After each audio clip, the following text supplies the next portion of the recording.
अस्सलाम वालेकुम। दुरूद शरीफ पढ़ना।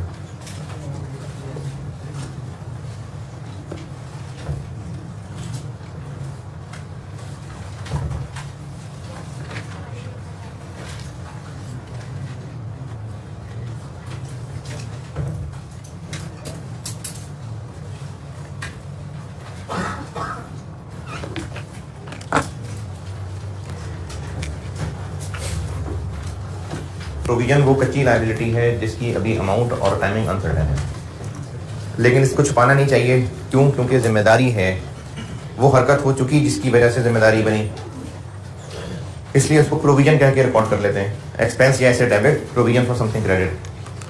कब होगी एंट्री, कब करनी चाहिए? जब 3 कंडीशन पूरी हो जाएं। प्रेजेंट ऑब्लिगेशन है पास्ट इवेंट की वजह से, प्रोबेबल है कि आउटफ्लो होगा, लायबल एस्टिमेट कर सकता है। प्रेजेंट ऑब्लिगेशन लीगल भी हो सकती है, इलीगल भी हो सकती है, हाँ कर सकते भी हो सकती है। और प्रेजेंट ऑब्लिगेशन ईयर एंड पे मौजूद है तो वो प्रेजेंट ऑब्लिगेशन है, हो सकता है सबूत ईयर एंड के बाद मिले। पास्ट इवेंट वो होता है जिसकी वजह से ऑब्लिगेशन अराइज हो रही है, यानी ऑब्लिगेटिंग इवेंट, और वो ईयर एंड पे हुआ होगा तो वो पास्ट है। फिर पहले की भी हरकत बाद में कोई लॉ आने की वजह से भी ऑब्लिगेटिंग इवेंट बन सकता है। ईयर एंड तक आ जाए सही लॉ, या हम ऐलान कर दें तो बन जाएगा ऑब्लिगेटिंग इवेंट। लॉ का आना ऑब्लिगेटिंग इवेंट होगा? नहीं, लॉ हमारी उस पुरानी हरकत को ऑब्लिगेटिंग इवेंट बना देगा। और ईयर एंड के बाद अगर होगा तो हमारा ऐलान भी नॉन एग्जिस्टिंग, लॉ भी बाय डिफॉल्ट नॉन एग्जिस्टिंग। लेकिन अगर ईयर एंड पे वर्चुअली सर्टेन था कि लॉ वही जो हम सोच रहे हैं वही आ जाएगा, तो फिर वो एडजस्टिंग है। फिर प्रोबेबल आउटफ्लो का मतलब यह था कि खर्चा होने के चांसेस 50% से ज़्यादा हों। उसके बाद मेजरमेंट की थी। मेजरमेंट का मेन कंक्लूजन ये था कि बेस्ट अंदाज़ा लगाना है। अब वो बेस्ट अंदाज़ा एक्सपर्ट खुद ही बता दे या उसके अंदाज़ों में से हमें खुद एवरेज करना पड़े। चेंजेस इन प्रोविजन पड़ी थी। चेंजेस इन प्रोविजन ये थी कि हर साल अंदाजे को बेस्ट अपडेट करते रहें, और अगर कुछ चेंज आ रही है तो करने अकाउंट पर। फिर एक चीज़ डिस्पेंसिंग पड़ी थी, और उसके फिर एफ्रिक 1 पे चले गए थे। क्वेश्चन नंबर 27 मैंने दिया था होमवर्क, अगर किया है और कुछ पूछना है तो बताइए।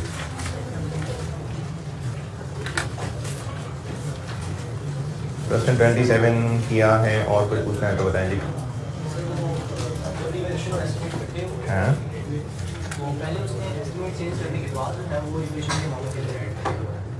वो मैंने कल कहा था, मैंने कहा था सीधे हाथ से लिखना शुरू करते हैं। नहीं, उसने पूछा था कि सीधे हाथ से लिखना शुरू करें। सीधे हाथ पहले प्रोविजन वाली फिगर हो, वो काम हम इंडिपेंडेंट ही रहे। मैंने कहा था कि अगर रिवैल्यूएशन हो और एस्टीमेट चेंज हो तो इनको इकट्ठे ही करने। इकट्ठे करने का मतलब ये एसेट है और ये प्रोविजन है। रिवैल्यूएशन इधर लिखनी है, एस्टीमेट चेंज यहाँ लिखना है। तो इकट्ठे करने का मतलब है कि ऐसे ऐसे लिखें, ऐसे नहीं लिखेंगे ना, तो कुछ तो पहले लिखना पड़ेगा। तो यहाँ सीधा ये पहले। Question 27 done. प्रोविजन में 3 स्पेशल टॉपिक्स हैं जो अलग से डिस्कस किए गए हैं, यानी गाइडेंस इन पे पुरानी वाली ही लगेगी, लेकिन इनको अलग से डिस्कस किया गया है। उन 3 टॉपिक्स के लिए जो हेडिंग बनाई गई है उसको कहते हैं application of recognition and measurement rules. इसको मैं नंबर 5 4 क्या बोलूं 6, ये प्रोविजन की आखिरी चीज है। इसमें 3 टॉपिक्स हैं जो डिस्कस हुए हैं।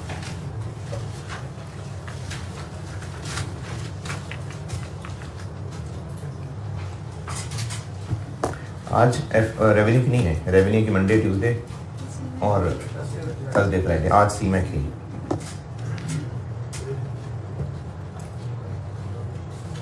रिकग्निशन एंड मेजरमेंट के जो रूल्स पढ़े उनकी एप्लीकेशन है 3 सिचुएशंस पे।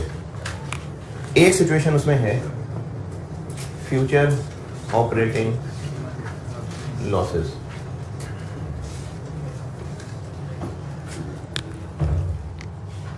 Future operating losses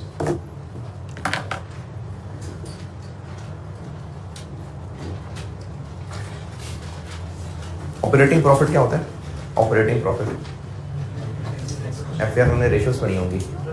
operating profit PBIT, profit before interest and tax, ये रेशियोज में आपने पढ़ा हुआ है। ऑपरेटिंग प्रॉफिट PBIT को कहते हैं। ऑपरेटिंग लॉस क्या होता है?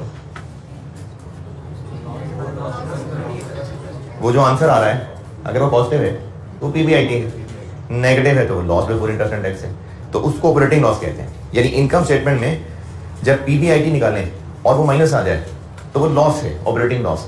फ्यूचर ऑपरेटिंग लॉस, हम ईयर एंड पे खड़े हैं, फ्यूचर ऑपरेटिंग लॉस जो अगले साल के होगा। हम खड़े हैं 30 जून 22 ईयर एंड पे, फ्यूचर ऑपरेटिंग लॉस क्या होगा? जो अगले साल में होगा ना लॉस, तो फ्यूचर ऑपरेटिंग लॉस जो अगले साल में लॉस होगा। अच्छा, इसकी कहानी ये है कि इस साल हमने बड़े फ्रॉड किए खुल के और बड़ा मार्केट में नाम धंधा किया। उसके बाद एहसास हो गया, तौबा कर ली और अब से अच्छे काम शुरू करने शुरू कर दिए।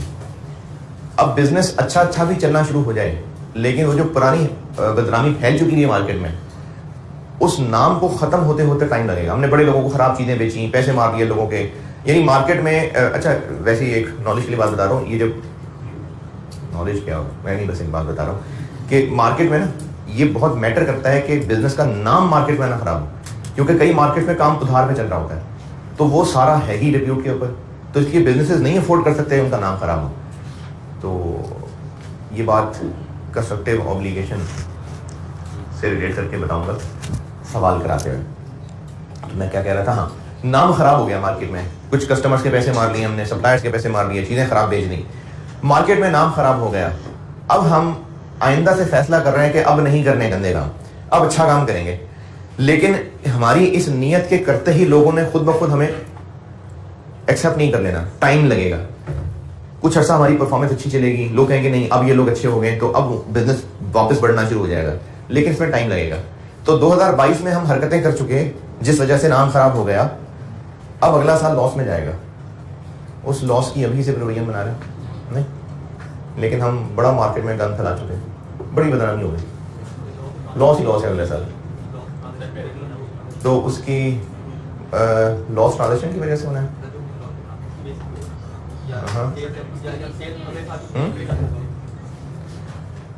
हमारी आज की हरकतों की वजह से अगले साल लॉस में जाने वाला है, तो अभी से ही लॉस की प्रोविजन बना ले। क्यों नहीं?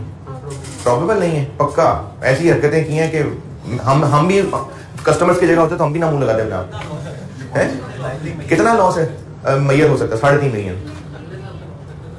है जी। अगले साल जिंदा भी रहेंगे या नहीं? हाँ, इसको फ्यूचर एक्शन से बदला जा सकता है, हम ये अवॉइड कर सकते हैं। कैसे अवॉइड कर सकते हैं? बिजनेस बंद कर दें। अच्छा, जो मैंने शुरू में भी ना ये मिसालें दी थी, ये मैंने इसको एक नाम दिया है बिजनेस बंद टेस्ट। ये आपको मैं सवालों में आके भी बताऊंगा। इससे बड़ा आसान हो जाता है जानना कि प्रेजेंट ऑब्लिगेशन वाकई है कि नहीं। आप देखें बिजनेस बंद कर दें तो क्या होगा, तो अगर बिजनेस बंद कर दें तो लॉस होगा, तो इसका मतलब अवॉइड हो सकता है। तो अगर हम बिजनेस बंद कर दें तो नहीं होगा अगले साल लॉस। चलो, अगर किसी को खुदकुशी वाली मिसाल लग रही है, चले, हो सकता है हम मार्केट बदल लें, हो सकता है हम प्रोडक्ट चेंज कर लें, क्योंकि मार्केट एक प्रोडक्ट की मार्केट होती है ना। जिस मार्केट के लोग होते हैं ना, उनको उस प्रोडक्ट का पता होता है। जैसे आप लोग अब CA के स्टूडेंट्स हैं, अब आपको नहीं पता कि मेडिकल फील्ड, मेडिकल कॉलेजेस के अंदर कौन सा प्रोफेसर टॉप पे चल रहे होंगे, कौन से कॉलेज है जो टॉप पे चल रहे होंगे, आपको नहीं पता, आपकी फील्ड ही नहीं। इसी तरह आपकी फील्ड का आपके खानदान वालों को नहीं पता, वो पूछेंगे कौन सी यूनिवर्सिटी से CA कर रहे हो कितने मार्क्स हैं। तो मार्केट हमारी फील्ड से रेलिवेंट मार्केट, तो बिजनेस मार्केट चेंज कर ले, यानी लॉस अवॉइड हो सकता है। तो जब हो सकता है तो इसकी प्रोविजन नहीं बनेगी। लिखें Angrezi, no provision for future operating losses shall be recognised. No provision for future operating losses shall be recognised. No provision shall be recognised for future operating losses. कोई नहीं बनानी इनके लिए प्रोविजन।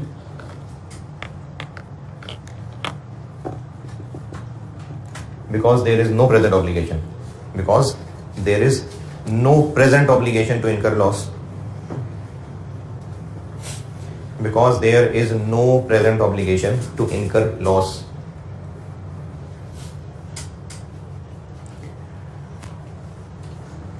अच्छा, मंडे को ना मैंने अब इसकी एग्जाम प्रैक्टिस करानी है, क्योंकि ये एग्जाम पॉइंट ऑफ व्यू से बहुत इंपॉर्टेंट चैप्टर है। तो वो जो पिछले 5-6 दिन से मेहनत की है अब उसका इस्तेमाल होना है। अगर टाइम निकाल सकें, बिजी लोग हैं आप, अगर टाइम निकाल सके ना तो मंडे की क्लास में आने से पहले ये चैप्टर रिवाइज एक बार गो थ्रू कर लीजिएगा, ताकि जो पढ़ा है ना वो सवालों में जब अप्लाई करें तो आप उन सवालों पे फोकस कर सकें, बजाय इसके कि याद कर रहे हैं रीइंबर्समेंट ये तो पढ़ा था। तो आप लोग रिवाइज कराएंगे तो फिर ज़्यादा बेहतर होगा सवालों को अटेम्प्ट करना। अच्छा, इसकी प्रैक्टिस ऐसे है कि एक दिन तो मैं पूरा इस पे प्रैक्टिस पे लगाऊंगा, 2 सवाल 3 सवाल 4 सवाल जितने भी कर सका, ज़बानी होंगे ज़बानी, लेकिन ये काफ़ी नहीं होंगे। और इसकी ज़्यादा अच्छी प्रैक्टिस तब होगी जब आप पहले करेंगे और फिर मैं डिस्कस करूंगा। तो होगा ये कि मैं इसकी प्रैक्टिस कराने के बाद अगली क्लास से कंसोलिडेशन शुरू कर दूंगा, लेकिन 2-2 सवाल, क्योंकि ज़बानी है ना, 2-2 सवाल होमवर्क चलाऊंगा। वो 3-4 दिन या जब आपकी बस हो गई, या मुझे लगना शुरू होगा कि अब आपकी बस हो गई है, तब तक जो 7, 8, 9, 10 सवाल और हो गए हुए, वो होगी ज़्यादा कीमती प्रैक्टिस। तो इसको मैं होमवर्क की शक्ल में चलाऊंगा भी। वो आपको फायदा ही बेटा तब है जब आप वो पहले खुद करके आए फिर मैं डिस्कस करूँ, फिर ज़्यादा फायदा होगा। एक दिन तो मैं लगाऊंगा फुल प्रैक्टिस पे इसकी। क्या लिखा? Because there is no present obligation to incur loss, to incur loss. सारा पॉइंट दोबारा बता रहा हूं, no provision shall be recognised for future operating losses, क्योंकि हमारी कोई जिम्मेदारी नहीं है लॉस इनकर करना। इसी में अगला सेंटेंस लिखें,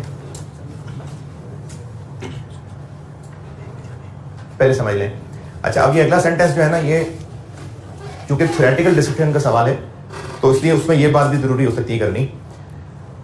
अगर हमारी एक ही फैक्ट्री है और अब हमें लॉसेस होते नजर आ रहे हैं, तो प्लांट की वैल्यू इन यूज पे को फर्क पड़ने की इंडिकेशन आ गई। अगर हमें नजर आ रहा है कि ऐसा लॉसेस हैं, तो ये एक इंडिकेशन है कि हमारे एसेट्स की परफॉर्मेंस अब वो नहीं रही, तो क्या करें? इम्पेयरमेंट टेस्ट करते हैं। तो लिखिए इसी में अगला सेंटेंस, हाउएवर रिश्ता दीजिएगा,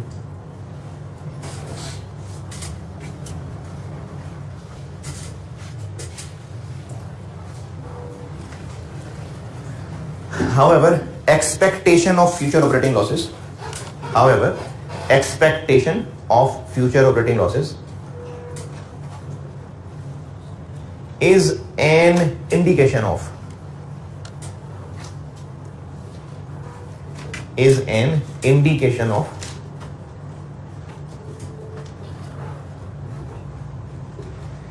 certain assets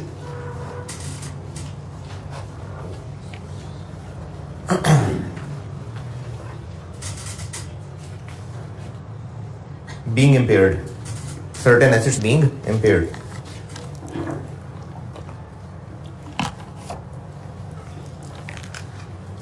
चले, ये पॉइंट 1 हो गया। और पॉइंट 1 में बस इतनी सी बात थी। पॉइंट 1 रिपीट कर रहा हूं, अगर हमें किसी हरकत की वजह से, किसी हादसे की वजह से अगले साल लॉसेस होते नजर आ रहे हैं, तो उसकी हम प्रोविजन नहीं बना लेंगे, क्योंकि बहरहाल वो वाइड हो सकते हैं, जिम्मेदारी कोई नहीं है। लेकिन ये लॉसेस का होना हमें एक इंडिकेशन दे रहा है कि शायद कुछ एसेट्स इंपेयर हो गए। बस ये बात खत्म हो गई। Point number 2, onerous contract. Onerous contract,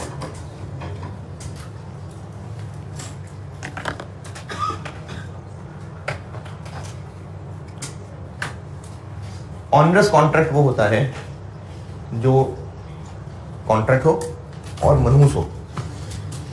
हम कॉन्ट्रैक्ट कर चुके और उसकी नहुसत ये कि अब हमें लॉस होगा, इस कॉन्ट्रैक्ट को पूरा करेंगे तो लॉस होगा, और अगर पूरा नहीं करके छोड़ के भागेंगे तो भी लॉस होगा। यानी हम लॉस अवॉइड नहीं कर सकते।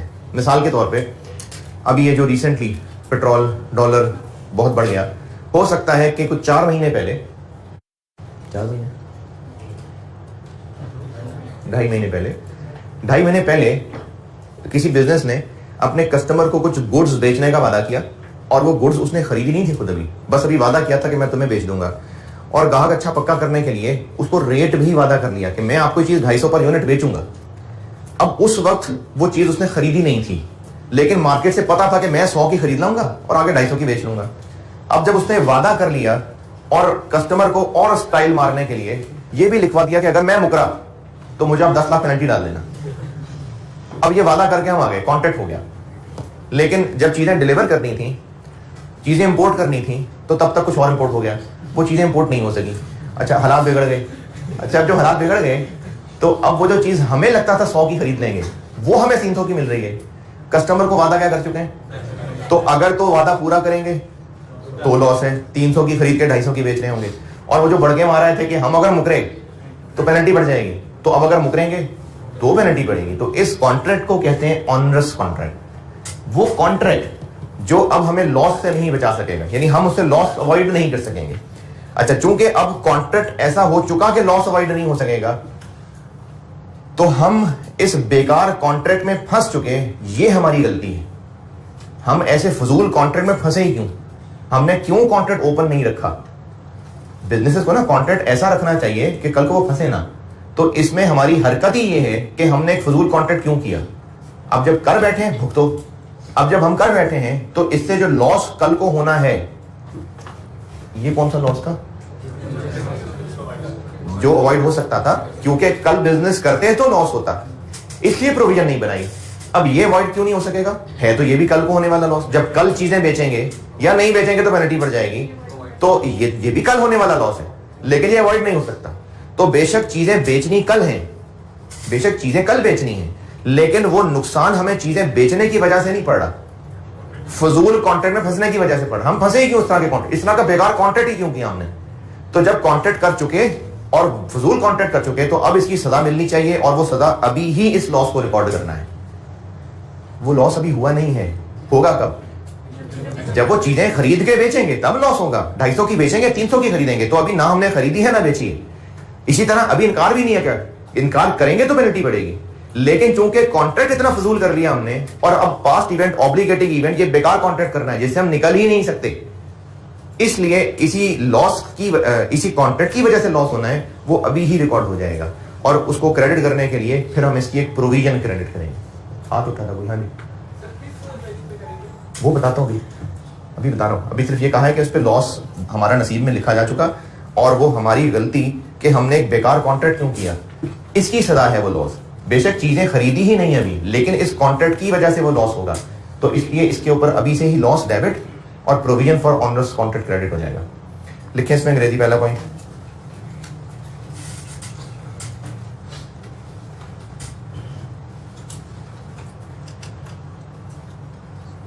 इसमें नंबर 1 लिखें। पहले बता दो ऑनरस कॉन्ट्रैक्ट होता क्या है। An onerous contract is a contract, an onerous contract is a contract. Onerous contract की हेडिंग है ना। अब इसमें कुछ बातें लिखवा रहा हूं, उनमें से नंबर 1 पॉइंट को 2-3 पॉइंट लिखवाऊंगा इसमें। तो number 1, an onerous contract is a contract in which the unavoidable costs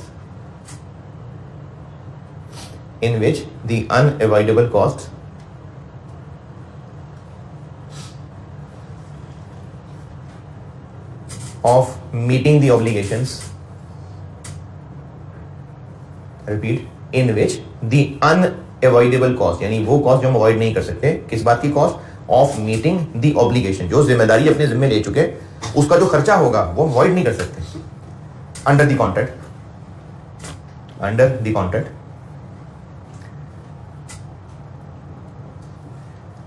जिनके अल्फाज इधर उधर गिर गए हैं मैं दोबारा बताता हूं। An onerous contract is a contract in which the unavoidable cost of meeting the obligation under the contract exceed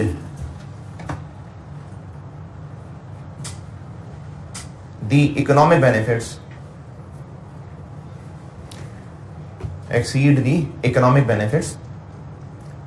expected to be received under it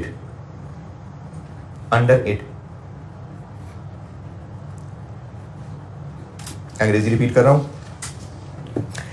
An onerous contract is a contract in which the unavoidable costs of meeting the obligation under the contract exceed the economic benefits expected to be received under it।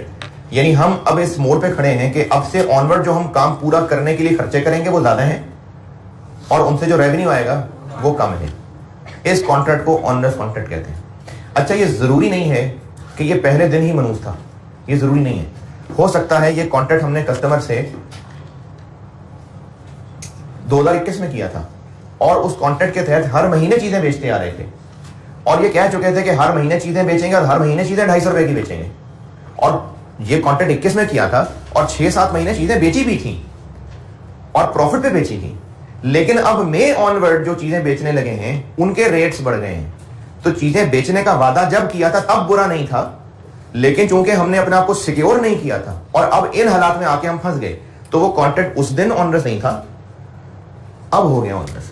तो ऐसा हो सकता है कि contract बाद में onerous हो जाए, ऐसा हो सकता है हालात बदलने की वजह से।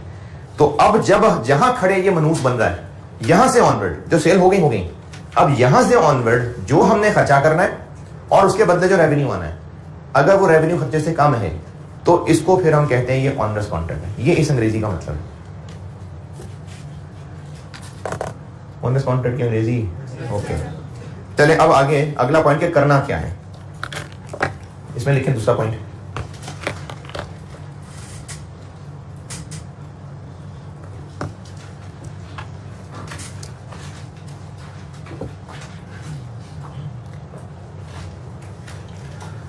When a contract becomes onerous,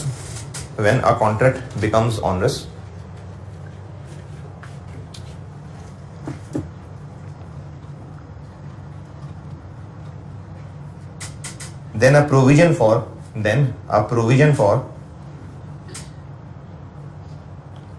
loss on onerous contract, then a provision for loss on onerous contracts shall be recognized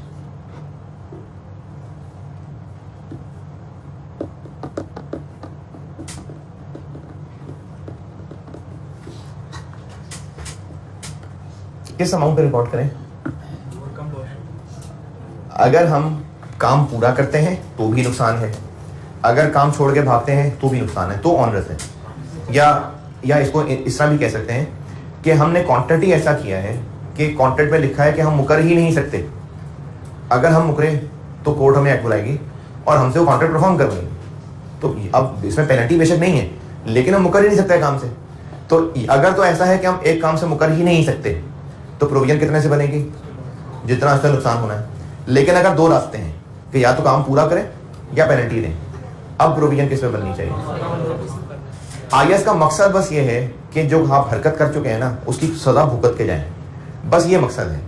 तो इन दोनों में से जो रास्ता ज्यादा नुकसान पहुंचा रहा है, अक्लमंदी यही है कि हम वही रास्ता लेंगे। नहीं भाई, जो नुकसान कम पहुंचा रहा है तो वही रास्ता नहीं लेना अक्लमंदी। हाँ मैंने ज्यादा कहा था, नहीं यार कम कहा था मैंने, कम। रिकॉर्डिंग है, कर देना यार रिकॉर्डिंग कर देना। अगर हमारे पास दो रास्ते हैं, एक में पेनल्टी और एक में करेंगे तो नुकसान, तो जो रास्ता ज्यादा नुकसान पहुंचा रहा है वो नहीं लेना।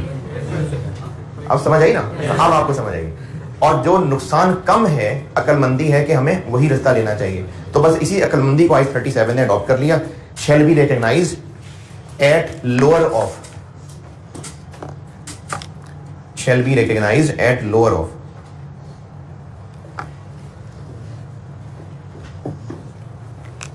lower of क्या, net cost of fulfilling the contract। दोनों में डबल नहीं होता, फुलफिलिंग दी कॉन्ट्रैक्ट। नेट कॉस्ट यानी अगर 250 की बेचनी है 300 की खरीद के, तो 50 इनटू जितने यूनिट्स हैं उसके ऊपर, या फिर जो हमें कॉन्ट्रैक्ट से भागने की पेनल्टी पड़ेगी, कंपनसेशन और पेनल्टीज arising from failure।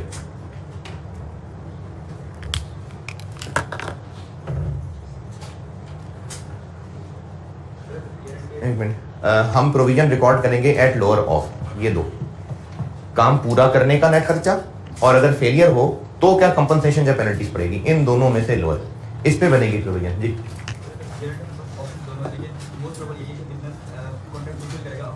अच्छा, अगर बिजनेस का इरादा भी हो ना कि हमने भागना नहीं है छोड़ के, इससे नाम खराब हो जाएगा, कोई बात ही, नुकसान होता है होता रहे, भागना हमने नहीं है, फिर भी अकलमंदी का रास्ता तो अवेलेबल है ना। तो इसकी आईएएस की अप्रोच ये है कि यार कम से कम जो है ना उसको तो बनाओ ना। तो इसलिए इन दोनों में से लोअर। ज्यादा चांसेस वाली बात ना तब होती है जब हालात हमारे कंट्रोल में नहीं है, यानी चांसेस है कि जज ये फैसला भी कर सकता है, ये भी कर सकता है, चांसेस है कि इतने रिपेयर क्लेम भी आ सकते हैं, इतने रिपेयर क्लेम भी आ सकते हैं, इसमें हमारा करने वाला काम तो नहीं है ना। फिर हम देखेंगे कि ज्यादा चांसेस किसके हैं। यहां पर बात हो रही है कि हमारे करने वाले काम है, तो आज ज्यादा चांसेस इसके हैं, क्या पता कल हमें एहसास हो जाए कि नहीं अकलमंदी वो है, तो इसलिए अकलमंदी वाले रिश्ते की प्रोविजन करनी है। ये वजह है कि इसको लोअर पे ही रहने दिया, ये नहीं कहा कि हमारा इरादा क्या है। बस ऑनर्स कॉन्ट्रैक्ट यही है, और इसके लिए एक दो सवाल कर लेते हैं। सवाल लिखें।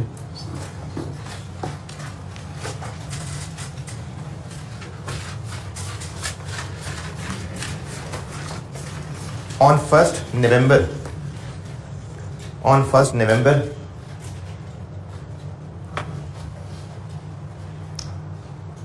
21, a contract was entered into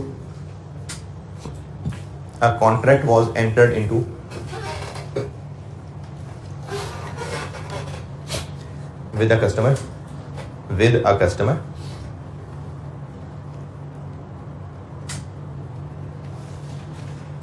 to supply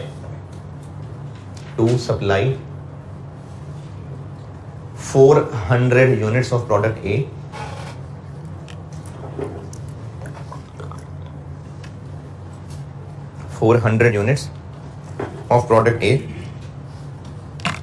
at a fixed price of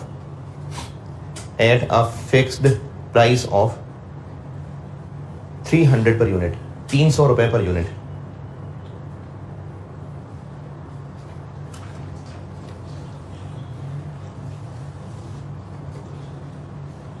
It was also agreed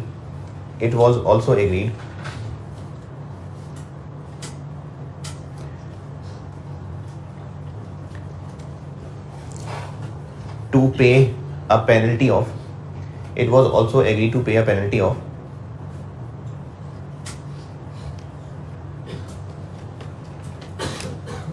penalty के अमाउंट बाद में बताता हूँ, अभी सवाल बना रहा हूँ ना, तो एक बार फिगर सामने आ जाएगी ना, फिर पेनल्टी के अमाउंट लिखवाता हूँ। पेनल्टी ऑफ अमाउंट की जगह छोड़ के इफ, पेनल्टी ऑफ की अमाउंट लिखवाता हूं, इफ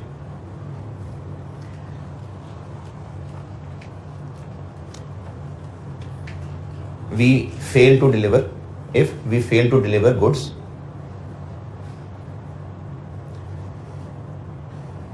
on 15th February 2022, 15 फरवरी 2022 को अगर हम चीजें ना पहुंचा सके तो फिर हम पेनल्टी देंगे। ये हमने कॉन्ट्रैक्ट कर लिया।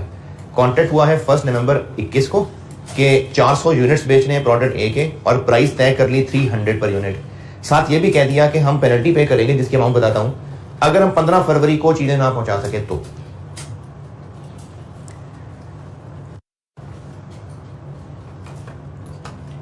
No purchases were made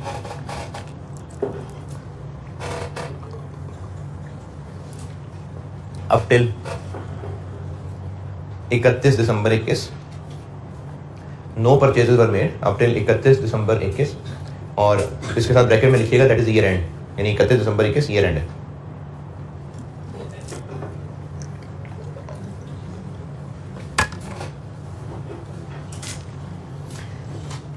no purchases were made up till 31 December 21, but supplier increased the prices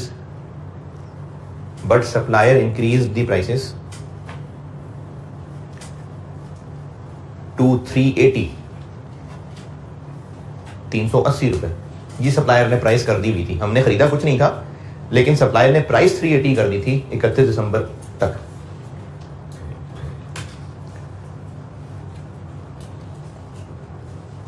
on 15 February 22,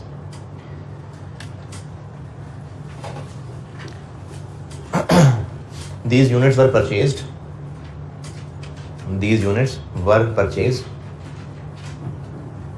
for 380 and sold for 300 as per commitment. 15 फरवरी को बहरहाल हमने फिर चीजें खरीदी और बेच दी। खरीदी 380 की और वादा किया था 300 का, तो बेच 300 की नहीं। मुझसे रिक्वायर्ड है इस सारे वाकये की जनरल एंट्रीज। अमाउंट है, हाँ तो कैलकुलेशंस करके बताता हूँ ना। वैसे 53 नहीं है,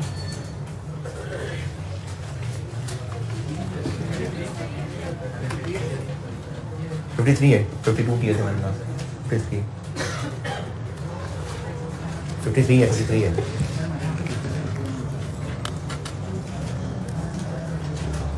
फर्स्ट नवंबर को कॉन्ट्रैक्ट हो गया।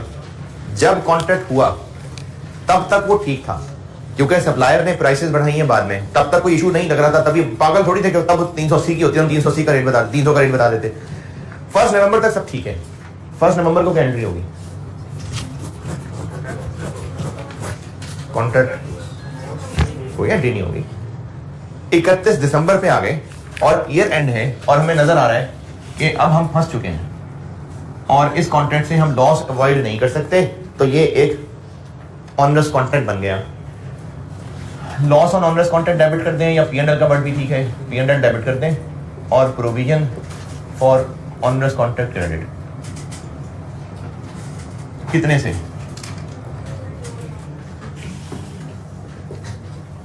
लॉस हमें कितना एक्सपेक्टेड है?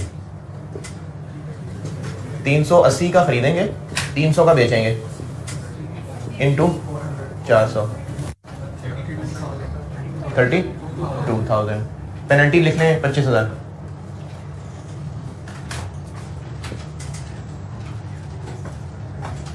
पेनल्टी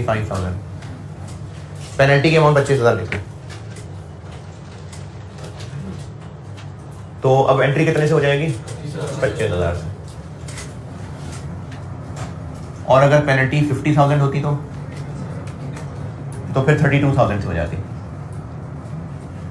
31 दिसंबर 18 ये कॉन्ट्रैक्ट मनूस हो गया। तो हम 18 किसने बोला?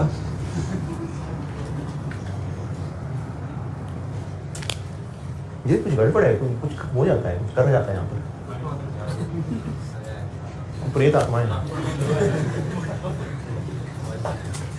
31 दिसंबर 21 अगर यहां 50,000 होता तो हम 32,000 की प्रोविजन बनाते। अभी हम 25,000 की बना लेंगे। चीजें खरीदी 15 फरवरी को और 15 फरवरी को चीजें खरीदने का मतलब है कि इन्वेंट्री डेबिट और कैश क्रेडिट। 400 यूनिट खरीदे 380 के 152,000।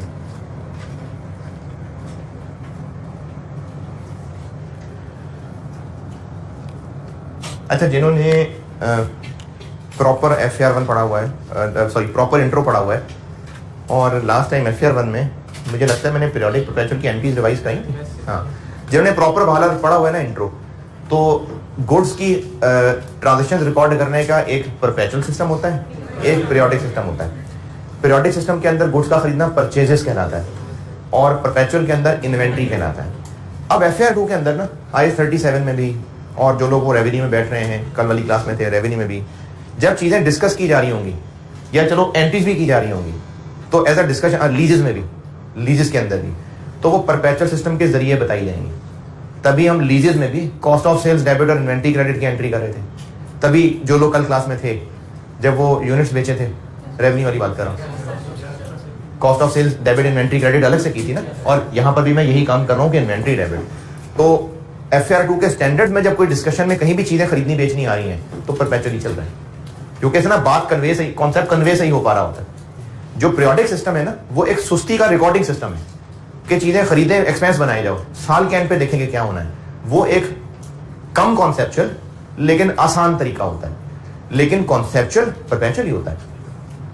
परपेचुअल कॉन्सेप्चुअल ज्यादा क्यों है? क्योंकि अभी चीजें खरीदी हैं, वो बेची थोड़ी हैं, वो तो हमारा एसेट है, तो ज्यादा कॉन्सेप्चुअल परपेचुअल सिस्टम है। बचपन में आप जो इंट्रो टू अकाउंटिंग पढ़ते थे या FR 1 में तो खैर इन्वेंट्री की कोई ज्यादा खास डिस्कशन नहीं है, इंट्रो ही कह लें, तो वो बस एक आसानी के लिए पीरियोडिक सिस्टम यूज हो रहा होता है। वरना FR 2 में हम जहां भी कहीं जिक्र कर रहे होंगे तो मकसद कॉन्सेप्चुअली चीजें पहुंचाना होगा, इसलिए परपेचुअल सिस्टम।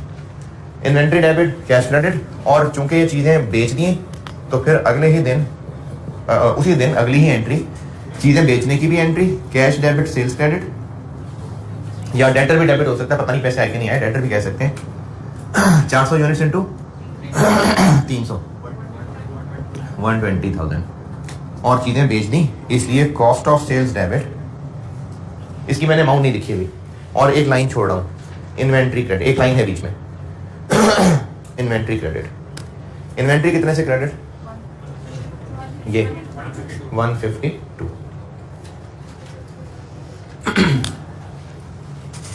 इससे पहले जो सवाल थोड़े बहुत किए, प्रोविजन जब बना लेते हैं तो उसके अगेंस्ट उस वक्त हमने एक एक्सपेंस डेबिट किया होता है, और कल जब असल में खर्चा हो जाएगा तो फिर से एक्सपेंस डेबिट हो जाएगा, फिर प्रोविजन डेबिट होगी ना। तो चीजों का बेचना एक्सपेंस कौन सा बनता है? Cost of sales. चीजों को बेचने का एक्सपेंस क्या है? Cost of sale. तो चीजों को बेचना था और एक्सपेंस बनाना था, और चूंकि कॉस्ट ऑफ सेल्स ज्यादा है, सेल्स कम है, तो लॉस हो जाना था। इसी लॉस को, इसी एक्सपेंस को पहले ही हमने प्रोविजन के नाम से कुछ ना कुछ बना लिया। इसलिए अब जब हम इन्वेंट्री क्रेडिट और कॉस्ट ऑफ सेल्स डेबिट करके एक्सपेंस बनाने लगे तो ये सारा का सारा इधर कॉस्ट ऑफ सेल में नहीं जाएगा। वो जो प्रोविजन बनाई थी वो अब यहां इसकी मदद के लिए आएगी।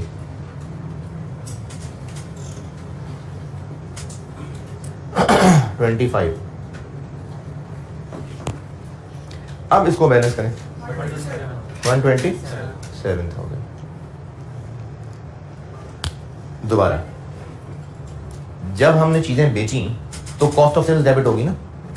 चीजें खरीदी ही जब 152 की थी, तो जब बेचेंगे तो कॉस्ट ऑफ सेल भी 152 होनी चाहिए, और 152 पे लाएंगे, सेल 120 पे आ रही होगी, तो कितना लॉस आ जाएगा?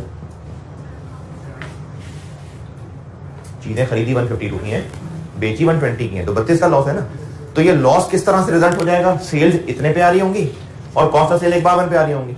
लेकिन इस एंट्री से क्या हुआ कि हमने इस लॉस में से 25,000 ईयर एंड पे ही रिकॉर्ड कर लिया था। अब अगर मैंने कॉस्ट ऑफ सेल्स 152 से डेबिट कर दी तो दोबारा से वो 32 लॉस आ जाएगा, हालांकि 25 तो हम पहले ही लॉस ले चुके। तो इसलिए इस कॉस्ट ऑफ सेल को डेबिट करने से पहले हम यहां पर प्रोविजन डेबिट करेंगे। अब कॉस्ट ऑफ सेल डेबिट होगी, और ये अगर हम 50 की अमाउंट होती तो प्रोविजन कितने से बनाए होते? अगर ये 50,000 होती फिर हम 32 से बनाए होते, तो ये 32 होता, यहां 32 होता, और ये फिर ये 120 आ जाता, फिर 120 आ जाता। यानी आप इसको बैलेंस करके लिख लें। इससे हो क्या रहा है कि वो जो लॉस असल में 2022 में होने जा रहा है, उसको या उसका एक कम से कम हिस्से को हम पहले ही बना चुके एक्सपेंस, जब हम ये बेकार कॉन्ट्रैक्ट में फंस गए थे। असल में ऑफिशियली ये लॉस कब हो रहा है? अगले साल ना जब चीज बेच रहे हैं, 152 की खरीद रहे हैं, 120 की बेच रहे हैं, कितना लॉस हो रहा है? 32 का। ऑफिशियली तो 2022 में हो रहा है, लेकिन ये लॉस बेशक 2022 में ऑफिशियली हो रहा है असल में हमारे उस बकवास कॉन्ट्रैक्ट करने की सदा।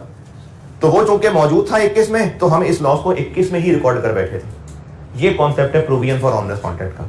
तो अब जब हम असल में बेच लेंगे, कॉस्ट ऑफ सेल बनाने लगेंगे, तो साथ इसका डेबिट और फिर बैलेंस करके कॉस्ट ऑफ सेल क्रेडिट। जी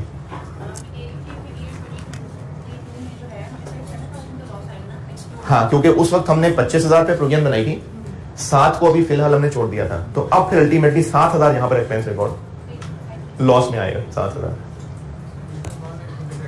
है नहीं, हम असल में क्या एक्शन लेंगे वो तो हमारी मर्जी होगी। जैसे इस बिजनेस ने चीजें बेची, नुकसान बर्दाश्त किया, चीजें बेची, क्योंकि भागे नहीं। प्रोविजन रिकॉर्ड करते हुए अकलमंदी वाला रास्ता लिया था, तब प्रोविजन रिकॉर्ड कर रहे थे। अब असल में क्या होगा, वो तो बिजनेस जो एक्शन लेगा वही होगा।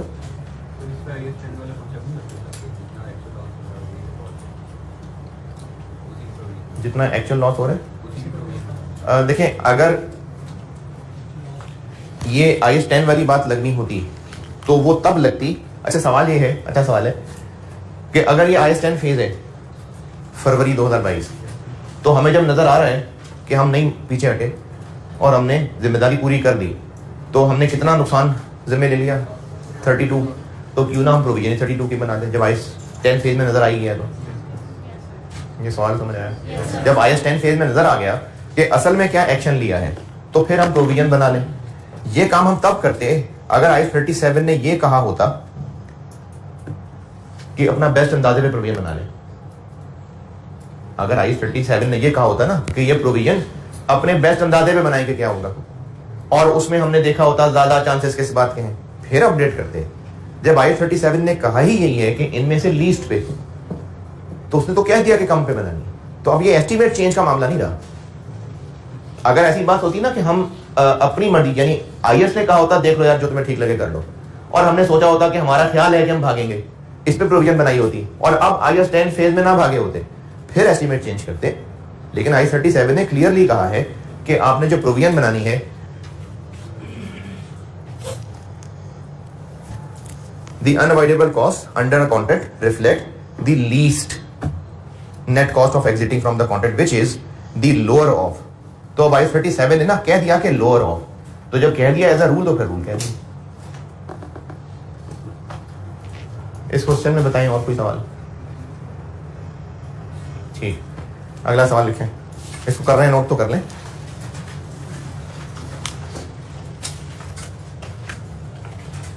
ये आईएस 10 फेज वाली बात समझ आई कि नहीं? क्योंकि अच्छा सवाल लगा मुझे। क्लियर हुआ ये कि नहीं?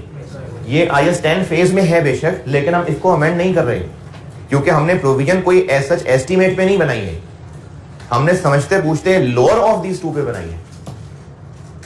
ठीक है? हाँ, ये जरूर हो सकता था आईएस 10 कि ये होता 60,000 और ये हमने 32,000 पे प्रोविजन बना ली होती। अगर ये 60,000 होता और हमने 32 पे प्रोविजन बना ली होती, इस उम्मीद पे कि जो प्राइसेस सप्लायर ने बढ़ाई हैं ये इतनी ही हैं, लेकिन 15 दिन बाद, महीने बाद सप्लायर कहता नहीं नहीं वो तो फाइन थी, हम तो रेट 380 नहीं 410 कर चुके थे, आपको किसी ने गलत बताया था। ये बात दोबारा सुने, अगर पेनल्टी होती 60-70 हजार, तो अभी हमने प्रोविजन किस पे बनाई होती? 32 पे ना। अब इस 32 को कैसे कैलकुलेट किया कि सप्लायर ने रेट इतना कर दिया? ईयर एंड के बाद पता चलता खरीदते हुए कि नहीं ये फाइन थी, हमने कोई नहीं 380 किया था, हम तो तभी 410 कर चुके हुए थे, आपको किसी ने गलत बताया है। तो अब हमें वो चीज असल में 410 की मिलती और हम कैलकुलेशन कर आए थे 380 पे, इस उम्मीद पे कि हाँ रेट 380 है, जबकि सप्लायर कहता नहीं रेट तो था ही 410। मैंने तो देख ले, मैं आपको अखबार दिखा देता हूं, मैंने इख्तियार भी दिया था, आपको किसी ने गलत बताया। अब ये रेट 380 से 400 एडजस्टिंग इवेंट है।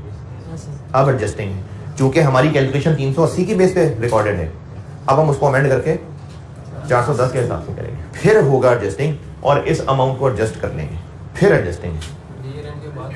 लेकिन अगर ईयर एंड के बाद किसी वजह से प्राइस बढ़ रही है तो फिर बस 380 ठीक है। ये 2-3 चीजें जो डिस्कस हुई हैं, ये बात सुन रहे हैं सारे, क्लियर हो रही है? 410 पे करके फिर भी लेना लोअर ऑफ ही था क्योंकि आईएस 37 का रूल लोअर ऑफ है ना। किसकी एडजस्टिंग है ना, एडजस्टिंग, ये अमाउंट एडजस्ट कर देंगे 31 दिसंबर 21 की रेट पे एडजस्ट, ये एंट्री दोबारा हो जाएगी। हाँ 25, ये 25 नहीं, ये अगर 60-70 होता तो हमने ये एंट्री 32 से की होती, 32 से ये एंट्री की होती। आईएस 10 फेज में पता चल जाता कि वो 32 ठीक नहीं है, उसकी जगह 42 बनता है, तो फिर हम एडजस्टिंग एंट्री करके इसको 32 की जगह 42 कर देते, यानी 10 और कर देते, 31 दिसंबर 21 तक वो 42 पे अपडेट कर देते, ये होता एडजस्टिंग इवेंट। लेकिन अभी इस वक्त ये चीजें वाकई सस्ती चीजें वाकई नुकसान पे बेच देना, हमने प्रोविजन कितने पे बनाई है? 25 पे। बेशक नजर आ रहा है कि हम 32 का लॉस उठाने जा रहे हैं, लेकिन फिर भी प्रोविजन 25 की ही बनी हुई है। यार ये अच्छी काम की बात है, समझ आ गई है ना? तो बस याद भी हो गई है ना, तो ज़बानी याद होंगी, अब तो कभी भूलेंगे नहीं आप, कोई जरूरत ही नहीं होती लिखने की।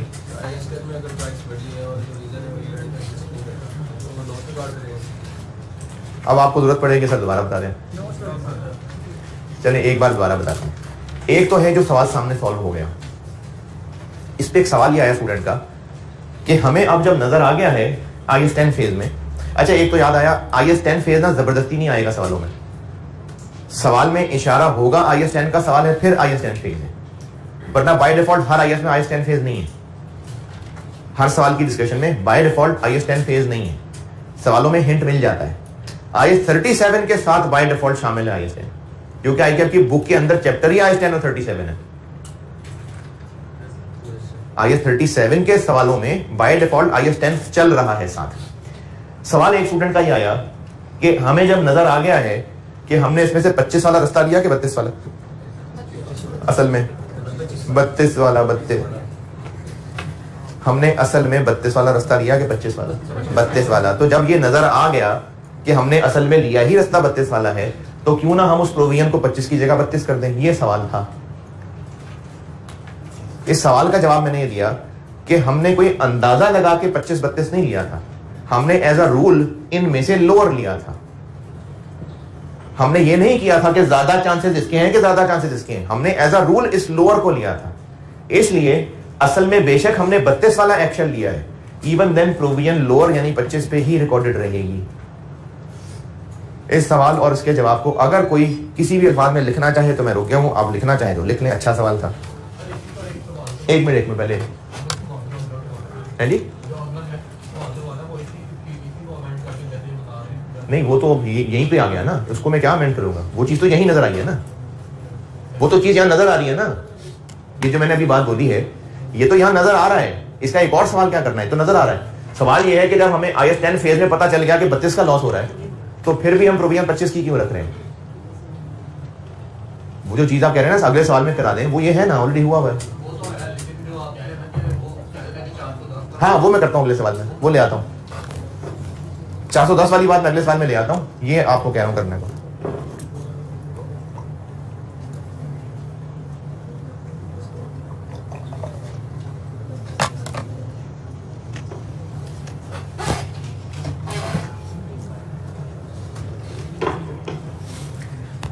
चलें अगला सवाल लिखें। ठहर गया।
ये मैं अगले सवाल में जाता हूँ।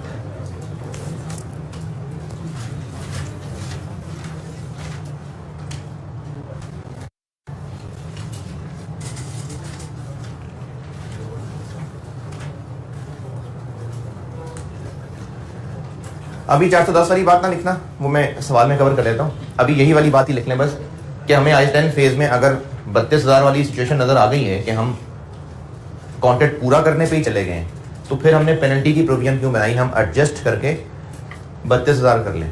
तो इसका जवाब मैंने ये दिया है कि अगर तो IS ने हम पे छोड़ा होता कि आपको जो ठीक लग रहा है कर लें, और उसमें हमने देखा होता कि ज़्यादा चांसेस किसके हैं, बाहर निकलने के या पूरा करने के, फिर प्रोविजन बनाई होती, फिर तो ये एडजस्टिंग होती।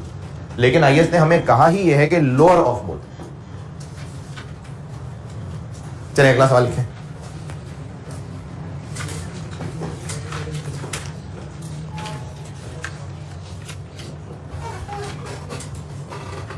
ये पहली लाइन तो सेम रिपीट कर लें। फर्स्ट नवंबर 21 कॉन्ट्रैक्ट किया है 400 यूनिट्स डिलीवर करने का 300 रुपए पे, ये बात पूरी रिपीट कर लें। पहला सेंटेंस रिपीट कर लें।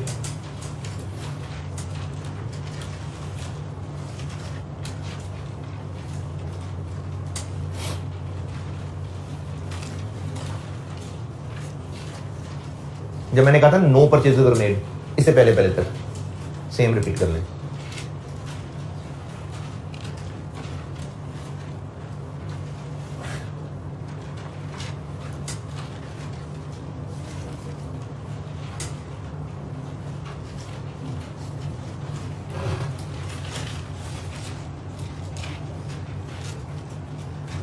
नहीं, नो परचेजेस तो ज़्यादा आगे चला गया था। नहीं, पहला सेंटेंस बस, पहला सेंटेंस 300 तक, 300 पर यूनिट तक बस पहला सेंटेंस रिपीट करना है। यानी on 1 November 2021 a contract was entered into with a customer to supply 400 units of product A at a fixed price of ₹300 per unit. यहां तक।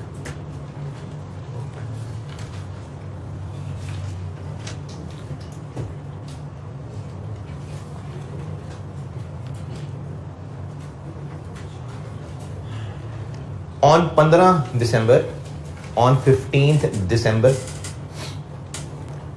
on 15 December 21, 150 units were purchased from supplier. 150 units हमने खरीद लिए। 150 units were purchased from supplier at a price of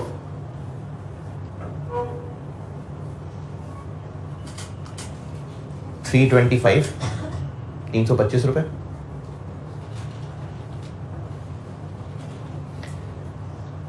On 31st December 21,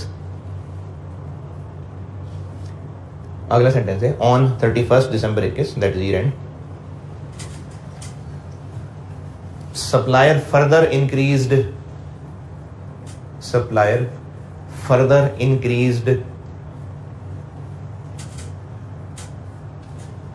the price to ₹380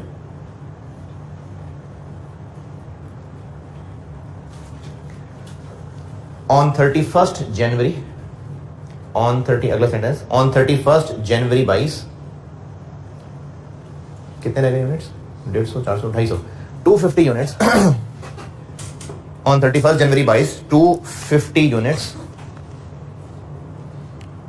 were purchased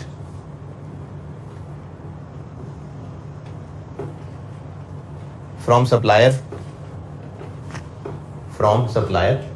at a price of ₹410 per unit, 410 per unit, 410।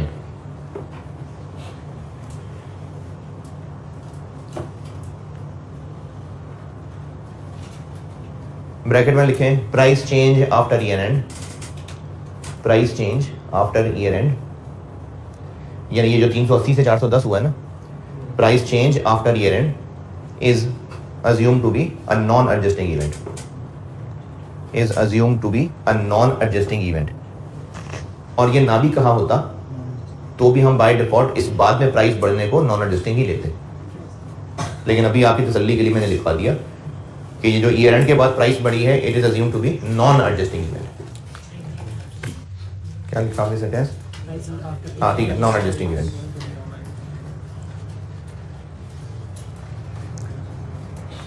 As per contract, all goods must be supplied. As per contract, all goods must be supplied on 15 February 22, otherwise a penalty of, amount बाद में बताता हूं, amount इसकी बाद में बताता हूं, would be paid, amount बताऊंगा, वुड बी पेड। अच्छा, अब इसमें और पिछले सवाल में मेन फर्क आया,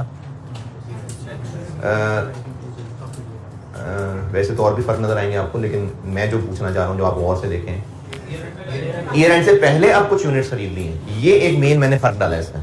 इसका बताता हूं भी क्या करेंगे। अच्छा और क्या रह गया? बस ठीक है, on 15 February all goods were delivered, on 15 February 22 all goods were delivered as per contract, all goods were delivered as per contract. बल्कि पेनल्टी लिखी ले, मैंने ज्यादा ही रखनी है, पेनल्टी कर लें 1.5 लाख रुपए, पेनल्टी 150,000। रिक्वायरमेंट वही है, सारी एंट्रीज।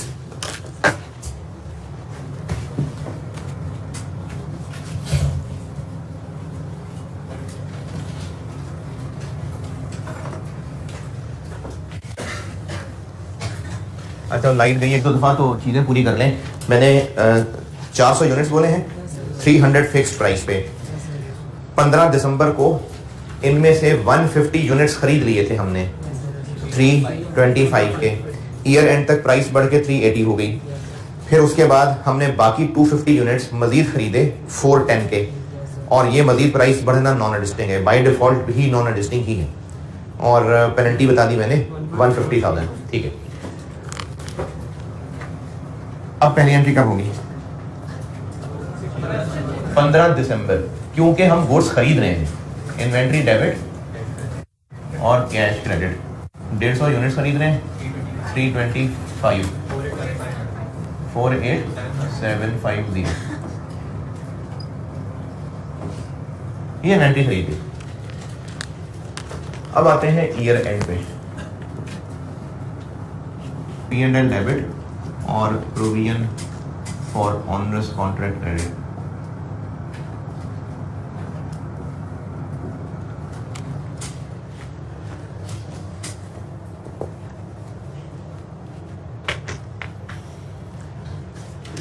जी कितना नुकसान होगा? ईयर एंड तक खड़े हैं हम, तो 410 वाली बात को तो छोड़ देते हैं, 80 का होगा। अगर पूरा करेंगे तो 80 का नुकसान है, या कुछ पे 80 है और कुछ पे 25 है। जो 150 खरीद लिए वो तो खरीद लिए ना 325 के, या वो भी अब 380 के हो जाएंगे, तो इन पे 25 का कि 55 का? 55 जो कह रहा था तो होगा 55 का होगा। क्यों 55 का क्यों होगा भाई? 325 का खरीद के, ये लिखना नहीं है अभी, ये लिखना नहीं है अभी, 325 का खरीद के 300 का बेचेंगे तो 25 का लॉस होगा ना, और 250 यूनिट्स पे 80 का। पहले तो 80 और 25 वाली बात देखें, एतराज है। जो 150 यूनिट्स खरीद चुके 325 के, उन पे तो 25 का नुकसान है ना, क्योंकि 325 के खरीदे हैं और 300 के बेच देंगे, तो 25 का नुकसान है। और जो बाकी अभी मजीद खरीदने हैं उन पे 80 का नुकसान है, क्योंकि ईयर एंड तक प्राइस 380 है, 410 होना नॉन एडजस्टिंग है, इसलिए बस 380।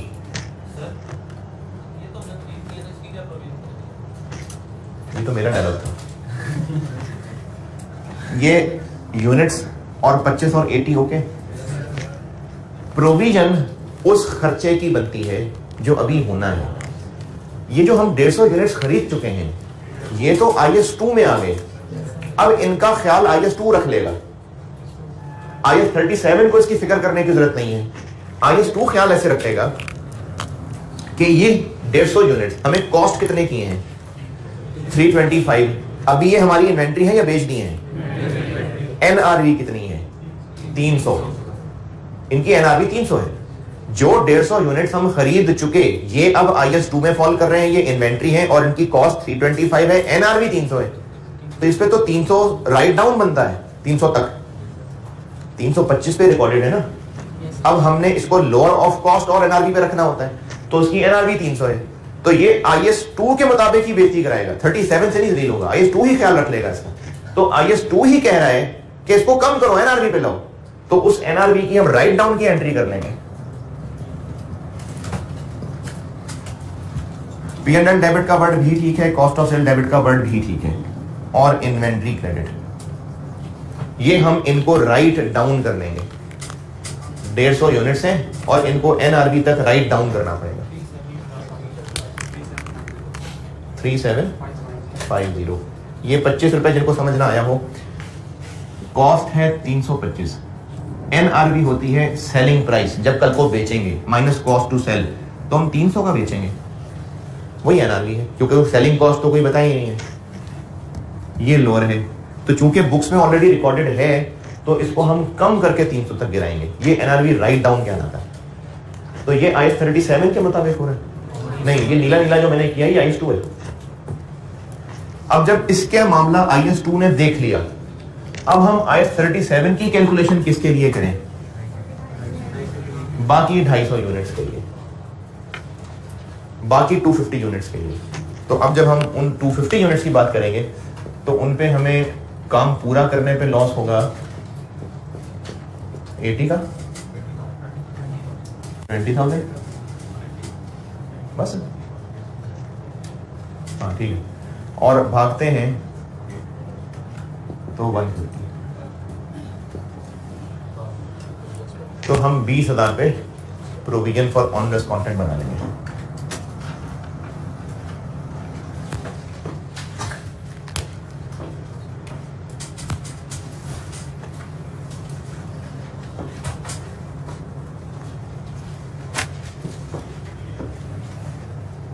ये ईयर एंड का वाक़या। और उसके बाद अगले साल जब 15 जनवरी को, नहीं 31 जनवरी, 15 जनवरी, 31 जनवरी को जब बाकी 250 यूनिट्स असल में खरीद लेंगे तो inventory debit cash credit 250 units into 410, क्योंकि ये हम 410 में खरीद रहे होंगे। 102,500।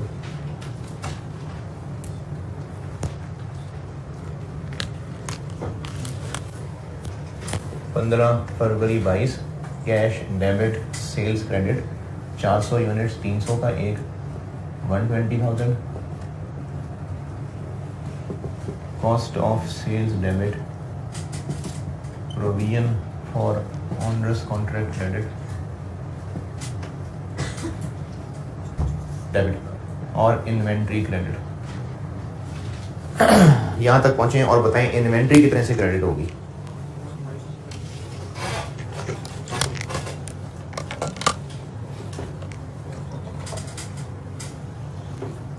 ये टोटल 400 यूनिट्स इन्वेंट्री में किस अमाउंट से आ रहे हैं जिसको क्रेडिट कर दूं?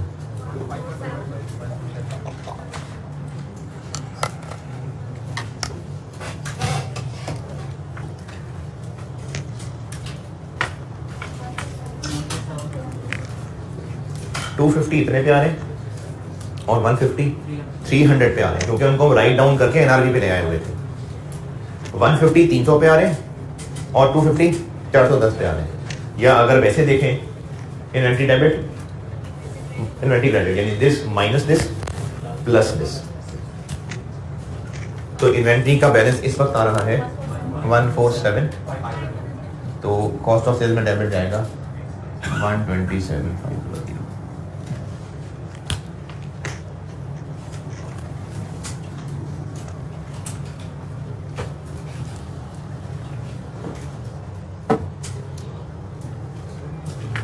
जी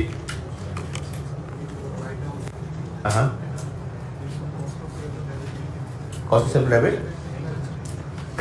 बिजनेस में होता है ना। नॉर्मली जब चीजें इन्वेंट्री को राइट डाउन करते हैं ना, तो वो बिजनेस की प्रैक्टिस पे डिपेंड करता है कि अगर वो बहुत रूटीन है, होता ही होता है, तो वो कॉस्ट ऑफ सेल्स को डेबिट करते हैं।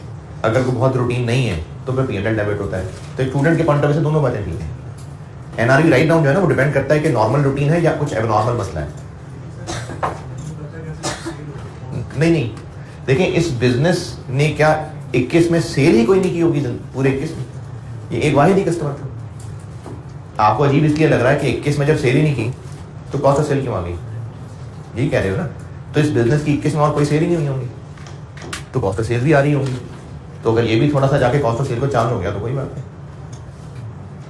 लेकिन बात यह है कि कॉस्ट ऑफ सेल या P&L, तो दोनों बातें ठीक होती हैं। डिपेंड करता है कि ये राइट डाउन नॉर्मल रूटीन है या एबनॉर्मल है। तो एग्जाम पॉइंट ऑफ व्यू से दोनों लिख लें बेशक।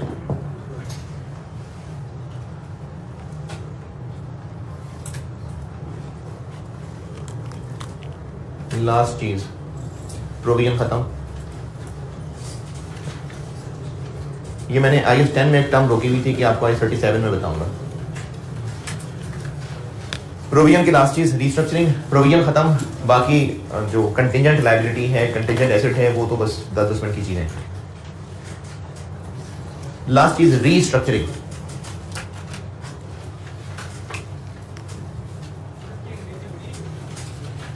इसकी अंग्रेजी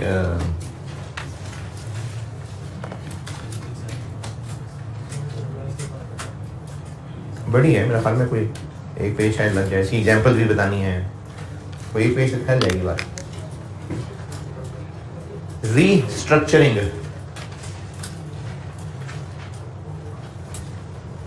स्ट्रक्चर को री करना, यानी तो स्ट्रक्चर के अंदर चेंजेस, ये रीस्ट्रक्चरिंग है। इसका IAS 37 से क्या ताल्लुक है वो तो चलो बनाते हैं, पहले रीस्ट्रक्चरिंग समझ लें होती क्या है। एक ऑर्गेनाइजेशन में जो जो काम हो रहा है, जैसे हो रहा है, उसमें कोई सिग्निफिकेंट चेंज आ जाए। जैसे अगर एक बिजनेस है, कॉलेज है, चले उस कॉलेज के कैंपसेस थे और क्लासरूम कोचिंग थी, लेकिन कोरोना के दिनों में उन्होंने अपने कई ब्रांचेस बंद कर दी, सरवाइव नहीं कर सके। उन्होंने अपनी टीचिंग के मोड को ऑनलाइन में शिफ्ट कर दिया। अब पहले भी वो प्रोवाइड कोचिंग ही कर रहे थे, लेकिन पहले क्लासेस में फिजिकल क्लासेस की कोचिंग थी। अब उन्होंने अपना बिजनेस मॉडल बदल लिया, कैंपस बंद हो गए और अब एक सेटअप का अलग से एक बिल्डिंग बनके जहां पर सारा IT का सेटअप लग गया। अब लेक्चर रिकॉर्ड होते हैं और ऑनलाइन या लाइव रिकॉर्डिंग जारी होती है। ये बिजनेस वही है, लेकिन बिजनेस करने का तरीका बदल गया, ये रीस्ट्रक्चरिंग। इसी तरह से एक बिजनेस जो जूते बनाया करता था, अब उन्होंने जूते बनाने बंद कर दिए और जैकेट्स बनानी शुरू कर दी, ये भी रीस्ट्रक्चरिंग है। एक बिजनेस था, उनका मैनेजमेंट का स्ट्रक्चर ये था कि मुख्तलिफ ब्रांचेस, जैसे ये जो मुख्तलिफ ब्रांड हैं बेकर्स वगैरह के, और हर ब्रांच के मैनेजर और हर ब्रांच के पीछे एक एरिया लेके वहीं पर उनकी मैन्युफैक्चरिंग। बिजनेस ने स्टाइल चेंज किया कि मैन्युफैक्चरिंग सेम, ब्रांच मैनेजर खत्म, सारा कुछ सेंट्रलाइज्ड और बस गाड़ियां जाके उन ब्रांचेस से सामान पहुंचा दिया करेंगी। ये मैनेजमेंट स्ट्रक्चर बदल गया। इस सारी मिसालों को रीस्ट्रक्चरिंग कहते हैं। अभी डेफिनेशन बता के रोक रहा हूं बस, बाकी कल इंशाल्लाह डेफिनेशन लिख लें बस इसकी, बाकी इसको मैं कल पूरा करके यानी मंडे को फिर इसकी प्रैक्टिस करते हैं इंशाल्लाह। इसकी नहीं, पूरा IAS 37 प्रोविजन की रीस्ट्रक्चरिंग की डेफिनेशन लिख लें बस, बाकी अगली क्लास में। Restructure, it is a program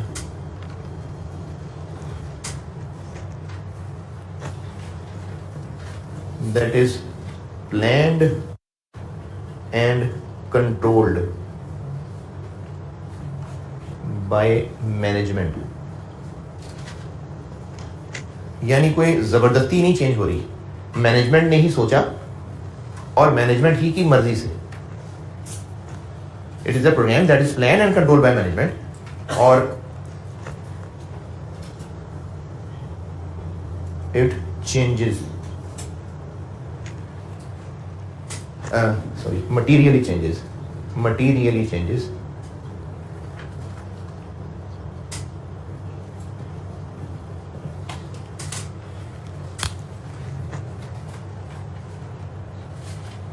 ऐसा प्लान प्रोग्राम जो मैनेजमेंट ने ही सोच के मैनेजमेंट नहीं इंप्लीमेंट करना है, और इसके नतीजे में मटीरियली यानी काफी बदल जाएगा। क्या बदल जाएगा? मैनर ऑफ बिजनेस कंडक्ट या फिर स्कोप ऑफ बिजनेस।